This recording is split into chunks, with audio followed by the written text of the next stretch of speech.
Hello students, कैसे हैं? This is our part 3 complex number and quadratic equation. और बेटा ये जो पार्ट 3 में आपको पढ़ा रहा हूं ये मैं करवाऊंगा आपको एक्सरसाइज 5.2। और ये एक्सरसाइज कुछ बच्चों को बहुत ज्यादा यूनिक लगेगी, डिफरेंट लगेगी, क्योंकि यहाँ पे ट्रिग्नोमेट्री आ गई है बेटा। ट्रिग्नोमेट्री कुछ बच्चों की फेवरेट नहीं होती 10th क्लास में, बट अब आपको फेवरेट बनानी पड़ेगी, क्योंकि अब आप लोगों को हर चैप्टर में ट्रिग्नोमेट्रिक का पोर्शन मिलने वाला है। तो मैं आपको कुछ चीजें समझा रहा हूं, पहले आप लोगों ने ढंग से समझनी है और सोचना समझना अच्छे तरीके से, अपना 100% देना है। एक्सरसाइज में क्या है, कोई एक्सरसाइज में लिखा हुआ है express the complex number into polar form।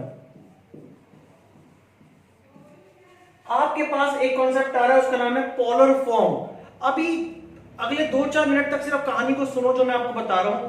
आप लोगों को समझना बहुत जरूरी है इसके कॉन्सेप्ट के बारे में। मैं बहुत डीपली जाऊंगा, कोशिश करूंगा आप लोगों को समझ में आ जाए। पोलर फॉर्म, उसके कुछ स्टेप्स भी हैं, कुछ पॉइंट्स हैं, मैं सारी चीजें आपको क्लियर करवाऊंगा। मैं यहां पे लिखने की कोशिश करता हूं, सारे पॉइंट्स मैं एक तरफ लिख दूं, फिर उसके बाद मैं क्वेश्चन करवाऊंगा। बेटा पोलर फॉर्म का मतलब क्या होता है, बेसिकली मैं आपको बताना चाहता हूं कि पोलर फॉर्म का मतलब क्या होता है। अभी अभी आपने कॉम्प्लेक्स नंबर पढ़ा x प्लस आयोटा वाई, क्योंकि आप पार्ट 2 कर चुके हैं, आप पार्ट 3 पे, तो आप लोगों को पता है complex number is denoted by x plus iota y. ठीक है, अगर मैं इसे कहूं कि इसको ट्रिग्नोमेट्रिक फॉर्म में चेंज करना है, यानी कि कन्वर्ट इनटू ट्रिग्नो, आपको इसे ट्रिगो में चेंज करना है, ट्रिगो में चेंज करना है, तो उसे कहते हैं हम पोलर फॉर्म। अब ये पोलर फॉर्म क्या है, कैसे है, कहां तक पहुंचेंगे, बहुत सारी बातें क्लियर करनी है। पोलर फॉर्म डिनोट तो जेड से ही होगा। इसका एक फॉर्मूला है बेटा, इसका एक फॉर्मूला है, ध्यान से सुनना। इसका फॉर्मूला है r cos theta plus iota sine theta. हो सकता है आपको अभी कुछ समझ में ना आए, थोड़े 2-3 मिनट, कोई दिक्कत नहीं है। जैसे हम क्वेश्चंस पे आएंगे आपको क्लियर हो जाएगा, क्योंकि कॉन्सेप्ट को क्लियर करना बहुत जरूरी है। R cos theta plus iota sine theta में धीरे धीरे सारे राज खोलने वाला। आर क्या होता है, थीटा क्या होता है, सारी बातें, लेकिन आप लोगों ने मेरे साथ रहना है, कॉपी खोल के रखनी है, कॉपी पे लिखते चले जाओ कि मैं क्या बता रहा हूं। सबसे पहले मैं आपको बताऊंगा 10th क्लास के ट्रिग्नोमेट्री टेबल के बारे में। आप लोगों ने पढ़ा था 0 degree, 30 degree, 45 degree, 60 degree, 90 degree, आप लोगों ने ये पढ़ा हुआ है। बच्चा कह रहा है सर मैंने बिल्कुल पढ़ा हुआ है, मैंने 0, 35, 45, 60, 90 की वैल्यू याद भी कर रखी है, बहुत अच्छी बात है। नहीं याद करी तो अब याद कर लेना, लेकिन अब मैं आपको बताता हूं, ये जो हम पढ़ते थे इसे कहते हैं डिग्री। इसे हम क्या कहते हैं बेटा, डिग्री। अब तुम बड़े हो गए, अब हम पढ़ रहे हैं रेडियंस।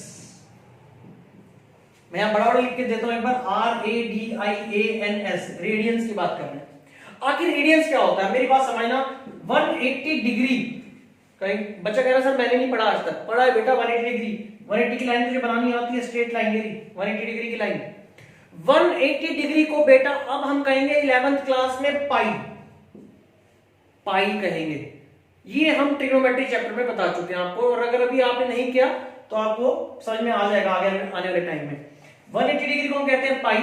तो बेटा 90 को क्या कहना पसंद करोगे, पाई बाय 2, क्योंकि 180 अपॉन 2 कितना होता है, 90। तो बेटा 90 को हम कहेंगे पाई बाय 2। तो सर 60 को क्या कहेंगे बेटा, दिमाग लगा, 60 को क्या कहेगा, 60 मतलब हो गया 180 अपॉन 3, पाई अपॉन 3। आज के बाद मैं तुमसे पूछूं 60 डिग्री क्या है, तो आप कहोगे सर पाई बाय 3। 60 मत बोलो, बोलो पाई बाय 3। 45 का मतलब हो गया पाई बाय 4। 30 का मतलब हो गया पाई बाय 6। 0 तो 0 ही रहेगा।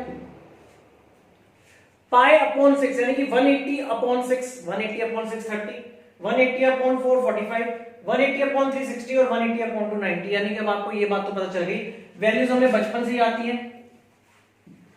साइन की वैल्यू 0 में लिख देता हूं, 0 1/2, 1/√2, √3/2 और 1। कॉस की वैल्यू इसके अपोजिट हो जाती है, 1 √3/2, 1/√2, 1/2 और 0। और 10 की वैल्यू भी हमें आती है 0, 1/√3, √3, 1 √3 और नॉट डिफाइंड। बाकी की हमें जरूरत नहीं पड़ती, जैसे आपको पता है। तो आपने सीखा सबसे पहले ये कि रेडियंस क्या होता है। बहुत छोटी सी बात है, आप सोचोगे बहुत बड़ी बात है, बहुत छोटी सी बात है, क्योंकि ये हमारा बेसिक कॉन्सेप्ट है आगे के लिए। अब बेटा आर क्या होता है, आर समझना, R mod Z, are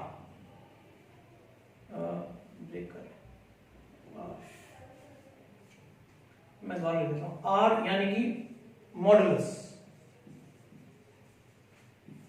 are को हम कहते हैं मॉडुलस, ठीक है। और मॉडुलस क्या होता है, सुनो मेरे बात ध्यान से, इसे कहते हैं मॉड जेड। ये सारे नाम इसी के हैं, मैंने पहले नहीं लिखा था, बाद में लिख दिया। आर मॉडुलस या मॉड जेड। बेटा क्या सिखाया था आपको मैंने पार्ट 2 में, this is x square plus y square. X square plus y square कहां सीखा आप लोगों ने, कहां सीखा था, मल्टीप्लिकेटिव इनवर्स में, कि जो मॉड जेड होता है वो होता है under root x square plus y square. Done बेटा। इसके स्टेप्स आएंगे, पहला स्टेप, पहले स्टेप में हम आर निकालेंगे, हमारा आर आ जाएगा। दूसरे स्टेप में मैं लिखूंगा टेन अल्फा। टेन अल्फा होता है y अपॉन एक्स एब्सोल्यूट। ये जो साइन आपका बना है ये एब्सोल्यूट का साइन है बेटा। ये मैं रब नहीं करूंगा, मैं रखा रहने दूंगा ताकि मैं क्वेश्चन करूं, आपको एक एक चीज क्लियर कर सकूं। तो बेटा सबसे पहले हमें चाहिए आर, आर का फॉर्मूला आपको याद होना चाहिए। दूसरा स्टेप है टेन अल्फा चाहिए, टेन अल्फा होता है आपका ये y upon x absolute value, बताओ एब्सोल्यूट वैल्यू क्या होती है। तीसरा check where x and y lies, फिर हम देखेंगे x और y कहां रहते हैं। बच्चा कह रहा है सर समझ में नहीं आया, कहां रहते हैं मतलब क्या होता है। बेटा इसका मतलब ये, इसका मतलब ये, ध्यान से देखना, x x dash y y dash, ठीक है। तो कहां रहते हैं मतलब दो वैल्यू दे रखी होगी, एक x की और एक y की, मान लो दोनों पॉजिटिव है, तो x और y पॉजिटिव पॉजिटिव यहां होते हैं, यहां पे x नेगेटिव होता है और y पॉजिटिव होता है, यहां पे x नेगेटिव होता है और y भी क्या होता है बेटा नेगेटिव, और यहां पे x जो होता है वो होता है पॉजिटिव लेकिन y क्या होता है नेगेटिव। यानी कि मैं क्वाड्रेंट की बात कर रहा था कि x y कहां रहते हैं। मान लो अगर x y यहां रहते हैं, फर्स्ट क्वाड्रेंट में रहते हैं, तो यहां पे थीटा जिसकी हम बात कर रहे हैं, थीटा ढूंढना है मुझे, थीटा यहां पे होता है बेटा अल्फा। और बच्चा कहेगा सर अल्फा आ गया, नई चीज आ गई, बेटा सब पता चलेगा। यहां पे थीटा होता है pi minus alpha, pi minus alpha, बड़ा बड़ा लिख दूं, theta is equals to pi minus alpha. मैं याद भी करवाने की कोशिश कर रहा हूं, यहां पे थीटा अल्फा होता है, यहां पे थीटा पाई माइनस अल्फा होता है, और जो नीचे वाले क्वाड्रेंट है उनमें उल्टा हो जाता है, यानी कि क्या मतलब साइन बदल जाएगा, यहां पे माइनस अल्फा और यहां पे माइनस पाई माइनस अल्फा। बच्चा कह रहा है सर कुछ भी समझ में नहीं आया, पिछली 5-7 मिनट की वीडियो में आपने क्या बता दिया, मुझे कुछ भी समझ में नहीं आ रहा। बेटा तुझे टेंशन नहीं लेनी, क्योंकि जैसे ही मैं क्वेश्चन करवाऊंगा तेरे को मजे आ जाएंगे, तुझे सब कुछ समझ में आ जाएगा। दोबारा सुन ले, ये हमारे पास क्वेश्चन दे रखा होगा, हमें इसे ट्रिग्नोमेट्री में चेंज करना होगा, उसका फॉर्मूला है r cos theta plus iota sin theta. ये तुझे पता चल गया, पाई बाय 2 को 90 कहते हैं, पाई बाय 3 को 60, पाई बाय 4 को 45, ये सारी बातें पता चल गई। स्टेप 7 है, पहला r निकालना है, मुझे दो चीजें चाहिए ना, मुझे r चाहिए और मुझे थीटा चाहिए। तो r क्या होता है modulus, mod z formula. Tan alpha ये क्यों निकाला जा रहा है, इसका एक रीजन है, वो अभी आपको क्वेश्चन में पता चलेगा। टेन अल्फा होता है y अपॉन x, एब्सोल्यूट का मतलब क्या होता है, इसमें से पॉजिटिव वैल्यू ही बाहर आएगी। फिर आपने चेक करना है x y कहां रहते हैं, इनमें से किसी क्वाड्रेंट में रहते हैं, वो आपने याद कर लो। यहां पे थीटा अल्फा होता है तो यहां पे माइनस अल्फा होता है, यहां पे थीटा पाई माइनस अल्फा होता है तो यहां पे theta minus pi minus alpha होता है। और चौथी बात जो मैं यहां पे लिखने जा रहा हूं फोर्थ, वो है थीटा। व्हाट इज थीटा, आखिर थीटा है कौन बेटा, थीटा का मतलब है आर्गुमेंट, और इसका एक और नाम है, उसका नाम है एम्पलीट्यूड। तो मान के चलता हूं बेटा, आपको अभी ज्यादातर चीजें क्लियर नहीं हुई है, टेंशन मत लेना। 8 क्वेश्चन है एक्सरसाइज में, मैं 8 के 8 करवाऊंगा, लेकिन मैं इसको रब नहीं करूंगा, ये एज इट इज रहेगा ताकि आपकी हेल्प हो सके, ठीक है। आप इसे नोट इट डाउन, अपनी कॉपी पे नोट करो एज इट इज। और बेटा एक काम करो आप, ये सारा कुछ सही लिखा हुआ है, बस मैं यहां पे लिख देता हूं, ये है फर्स्ट क्वाड्रेंट, ये होता है सेकंड क्वाड्रेंट, ये याद करो ये होता है थर्ड क्वाड्रेंट, बचपन में पता हो, ये होता है फोर्थ क्वाड्रेंट, ये तो हमें पता ही, ठीक है ना। आपने इसे नोट कर लेना अपनी कॉपी पे। अच्छा उसके बाद मैं थोड़ा सा बड़ा करके लिख देता हूं यहाँ पे कि थीटा क्या है, गलत नहीं है, ठीक है बेटा, बस बड़ा बड़ा लिख रहा हूं। थीटा होता है माइनस पाई माइनस अल्फा। अब मैं आपको एक क्वेश्चन करवा रहा हूं, अगर आपको पहला क्वेश्चन क्लियर नहीं होगा, डरना बिल्कुल नहीं है, आपने फर्स्ट क्वेश्चन को नोट ही नहीं करना, आप आओगे सेकंड क्वेश्चन पे, और जैसे ही सब सेकंड क्वेश्चन खत्म होगा सब कुछ क्लियर हो चुका होगा। बेटा पहला क्वेश्चन मैं आपको बताता हूं, पहला क्वेश्चन क्या है हमारी बुक का, एनसीईआरटी की बुक में ले चुका हूं अपने हाथ में, क्वेश्चन है, बिल्कुल डरना नहीं है, समझना है। फर्स्ट क्वेश्चन का फर्स्ट ही क्वेश्चन है, z is equals to -1 minus √3 iota. Clear लिखा है क्वेश्चन में, express the complex number into polar form, हम पोलर फॉर्म में कन्वर्ट करने, मुझे यहां पे पहुंचना है। स्टेप्स क्या है बेटा, पहला स्टेप आप सबसे पहले एक काम करना, पहले कंपेयर कर लेना। कंपेयर किससे करना, x प्लस आयोटा y से। बहुत आराम से देखो, 8 क्वेश्चन आए या 28 क्वेश्चन आए, सब में एक ही जैसे स्टेप करने हैं। बेटा x की वैल्यू आ गई -1, कंपेयरिंग करें, y की वैल्यू आ गई -√3। मुझे पता है ये बात आपको क्लियर हो गई है। अब मुझे बताओ पहला स्टेप क्या है, r निकालना है बेटा, यहां लिख लो फर्स्ट स्टेप, क्या दिक्कत है, r क्या होता है, x² + y², यानी कि -1 का स्क्वायर -√3 का स्क्वायर, 1 + 3 यानी कि √4 यानी कि 2, r आ गया बेटा, बहुत बढ़िया, पहला स्टेप क्लियर हो चुका है सब बच्चों को। बेटा दूसरा स्टेप क्या है सर, दूसरा स्टेप है tan अल्फा।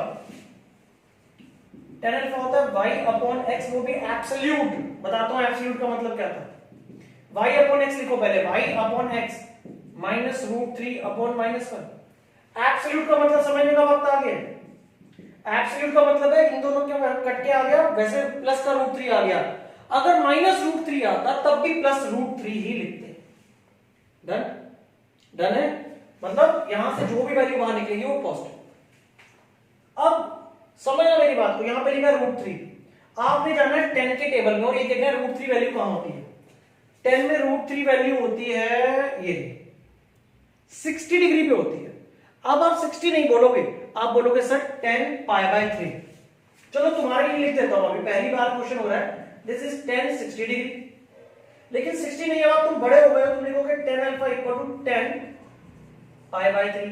ये 10 से 10 ऐसे करके काट के नहीं दिखाना, ठीक है, ऐसे काटना नहीं है, इसका रीजन भी आपको पता चल जाएगा लेकिन 12th क्लास में, क्योंकि वहां पे है इनवर्स ट्रिग्नोमेट्री, यहां नहीं है, यहां सिर्फ ट्रिग्नोमेट्री है सर। अल्फा = π/3। पहला स्टेप क्लियर, दूसरा स्टेप क्लियर, किसी बच्चे को कोई डाउट नहीं है सर मुझे tan अल्फा तक समझ में आ गया है। तीसरा स्टेप मैं थोड़ा सा ये रब कर देता हूं क्योंकि मुझे अभी इसकी जरूरत नहीं है, आप नोट कर चुके, स्पेस की कमी होती है हमारे पास बोर्ड पे तो वैसे ही करना पड़ता है। Check where x and y lies, x और y कहां रहते हैं, x और y कहां रहते हैं, सोचो, x की वैल्यू नेगेटिव है, नेगेटिव, y की value negative, x negative y negative, बेटा दोनों नेगेटिव कहां होते हैं, नेगेटिव नेगेटिव थर्ड क्वाड्रेंट में होते हैं, कहां होते हैं, थर्ड क्वाड्रेंट में। तो यहां पे जो थीटा होता है, फोर्थ स्टेप थीटा, वो होता है -π - alpha, alpha what is alpha, π/3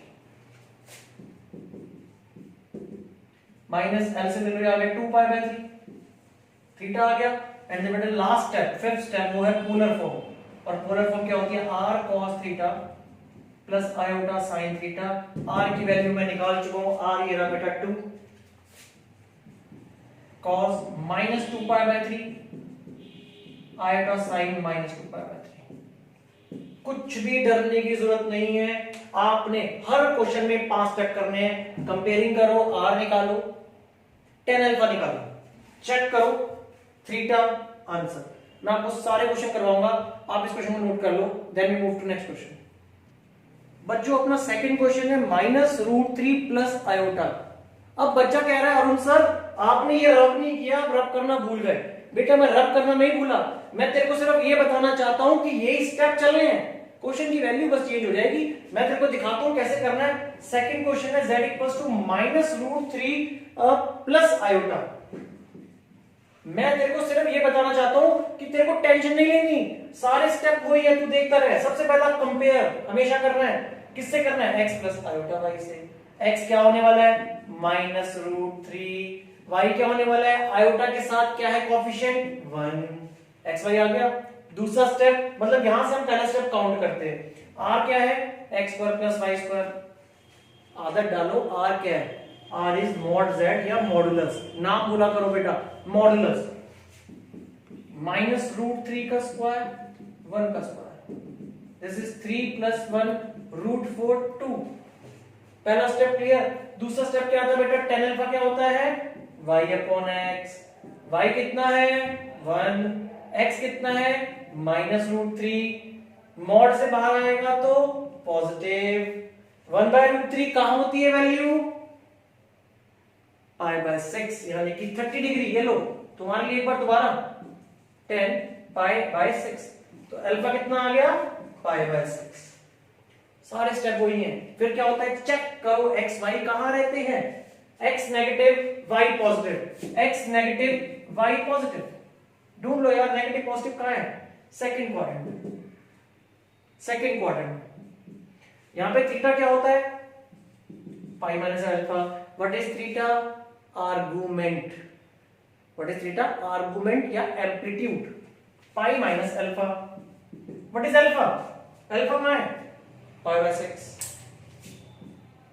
π/6, LCM ले लो 5π/6। पोलर फॉर्म का formula r cos theta + i sin theta, r की जगह पे 2 cos 5π/6 iota sin 5π/6। ठीक है, डन। मेरे ख्याल से अब आपको क्लियर है। मैं और क्वेश्चन करवा रहा हूं आपको क्लियर करवाने के लिए। बेटा नेक्स्ट क्वेश्चन है क्वेश्चन नंबर 3। क्वेश्चन नंबर 3 है 1 - आयोटा। मैं चेक कर लेता हूं 1 - आयोटा। बच्चा कह रहा है सर आप लिखना भूल गए, दोबारा से ये रब करना भूल गए सारी बातें। मैंने तुझे क्या बताया बेटा, स्टेप सेम है, सब कुछ सेम है। Compare with x + iota y, x की वैल्यू 1, y की वैल्यू -1। फिर r बेटा क्या बताया, r क्या होता है मॉडुलस, फॉर्मूला याद कर लो, x² + y², दिस इज 2 √2 ही आ गया। अगला second step tan alpha y/x -1/1, mod से बाहर आके +1, 1 का होता है 45 डिग्री पे, आता है तुम्हें, नहीं आता तो टेबल में लिखा देखो वहां पे tan 45 1 होता है। 45 का मतलब क्या होता है π/4, π/4। क्वेश्चन देखो कितनी फास्ट हो रहा है, 30 सेकंड्स में। कांसेप्ट समझने के लिए 9 मिनट लग गए थे। x y कौन है, नेगेटिव या positive, x positive y negative, x positive y negative, x positive है y नेगेटिव है। चेक करो पॉजिटिव नेगेटिव कहां होते हैं, पॉजिटिव नेगेटिव फोर्थ क्वाड्रेंट में होते हैं। यहां पे थीटा होता है माइनस अल्फा यानी कि -π/4 आ गया theta. What is polar form, r कितना था इस क्वेश्चन में √2, थीटा कितना है -π/4। नोट इट डाउन, क्वेश्चन खत्म। नेक्स्ट क्वेश्चन, फोर्थ क्वेश्चन बेटा, फोर्थ क्वेश्चन है -1 + आयोटा। अब बेटा आप मेरे साथ अपनी स्पीड पकड़ सकते हो, आपको आता है, मैं रब नहीं कर रहा क्योंकि स्टेप्स वही हैं। Compare x is -1, y is 1, x² + y² √2, फिर tan अल्फा y/x 1/-1, 1 क्योंकि मॉड से बाहर आएगा पॉजिटिव 1 tan 45 π/4, मैंने इसलिए रब नहीं किया था। उसके बाद चेक करेंगे x y कहां रहते हैं। इस बार x नेगेटिव है और बेटा y पॉजिटिव है, x नेगेटिव और y positive, negative positive second quadrant. यहां पे थीटा होता है पाई माइनस अल्फा, अल्फा आपका आ चुका है π/4, एलसीएम लोगे दिस इज 3π/4 और पोलर फॉर्म r यानी कि √2 एज इट इज 3π/4, 3π/4। क्वेश्चंस कितनी फास्टली हो रहे हैं आप देख सकते हैं। बच्चा ये सोच रहा है सर तो मजे ले रहे हैं, रब करते नहीं है, फटाफट क्वेश्चन निकाल रहे हैं। बेटा क्या करूं जब स्टेप सेम है। ये देखो फिफ्थ क्वेश्चन में आप मेरे से पहले कर लोगे -1 - आयोटा, ठीक है ना, लेकिन फिर भी ध्यान से देखो, एक बार वीडियो को पूरा ध्यान से देखा करो। -1 r यानी कि मॉडुलस, फॉर्मूला लगाया वही आ गया √2, डन। उसके बाद वही फॉर्मूला, ये आपने वही फॉर्मूला लगाया, फिर 1, फिर 45, फिर π/4, फिर वही आ गया सब कुछ। लेकिन आपने बेटा कहां पे स्टेप ज्यादा चेंज हो रहा है, चेक करना x y कहां रहते हैं, x नेगेटिव y नेगेटिव, दोनों नेगेटिव है, तो दोनों नेगेटिव कहां होते हैं फोर्थ क्वाड्रेंट में। और यहां पे थीटा क्या होता है -π - अल्फा, यहां पे -3π/4 हो गया बेटा, ठीक है। फॉर्मूले में डाला आंसर थर्ड क्वाड्रेंट है, दिस इज थर्ड क्वाड्रेंट, बाकी सब कुछ सेम है, कोई दिक्कत नहीं है, नोट इट डाउन। बेटा अब अपना नेक्स्ट पार्ट है सिक्स्थ पार्ट, इसको जरा ध्यान से समझना, मैं इसमें डबल ए लिखता हूं, ठीक है। अब डबल ए क्या है इसके अंदर वो मैं आपको बताता हूं। क्वेश्चन है z इज इक्वल्स टू -3, बस इतना ही क्वेश्चन में दे रखा है, -3 ओनली, ठीक है। अब आपको इसको पोलर फॉर्म में कन्वर्ट करना है। अब -3 प्लस मैं इसमें 0 आयोटा लिख सकता हूं, ताकि आप कंपेयरिंग करो, आपको दिक्कत ना हो कि x की वैल्यू -3 और y की वैल्यू 0। फिर आपने r यानी कि मॉडुलस निकाला, फॉर्मूला तो आपको आता ही है, -3 का स्क्वायर, 0 का स्क्वायर, 9 यानी कि 3, आपका r आ गया 3। उसका tan alpha y upon x होता है, y 0 अपॉन -3, बेटा 0 अपॉन समथिंग क्या होता है 0, तो 0 कहां होती है वैल्यू, वो देखो आपकी 0 डिग्री पे होती है, यानी कि tan 0 डिग्री, और tan 0 डिग्री जो हो गई वो आपकी कितनी हो गई, 0 ही हो गई बेटा, ये हटा देता हूं मैं, alpha is equals to 0 degree हो गया। ये तो नॉर्मल था, हर क्वेश्चन में यही किया। अब यहां पे आके बच्चा फंस जाएगा, कहेगा check where x and y lies, x और y कहां रहते हैं, सर x तो नेगेटिव है, लेकिन सर y तो ओरिजिन है, सर x नेगेटिव है, y ओरिजिन है। अब नेगेटिव वाले देखो दो टर्म्स होती है, यहां पे देखो ध्यान से, ये मैं यहां पे बना देता हूं, x डैश, x यहां भी नेगेटिव होता है, यहां भी नेगेटिव होता है, x इन दोनों क्वाड्रेंट में नेगेटिव होता है, यहां पे y पॉजिटिव होता है और यहां पे y नेगेटिव होता है ना। तो इसका मतलब x नेगेटिव है तो वो या तो सेकंड में आएगा या थर्ड में आएगा, x नेगेटिव है तो या थर्ड में आएगा या सेकंड में आएगा, तो आपने हमेशा पहले वाला क्वाड्रेंट लेना है, ठीक है। तो यहां मैं बता देता हूं, थीटा कितना आएगा आपका, सेकंड क्वाड्रेंट में थीटा कितना होता है, ये देखो पाई माइनस अल्फा, यानी कि पाई माइनस 0 यानी कि पाई, तो आप यहां पे फॉर्मूले में डाल दो r cos थीटा यानी कि 3 cos theta plus iota sin theta, please note it down. बेटा अब मैं आपको करवा रहा हूं इसका last question, 8th question, 7th आपके लिए है, आप होमवर्क में कीजिए। 8th क्वेश्चन बेटा हमारा है सिर्फ z is equals to iota.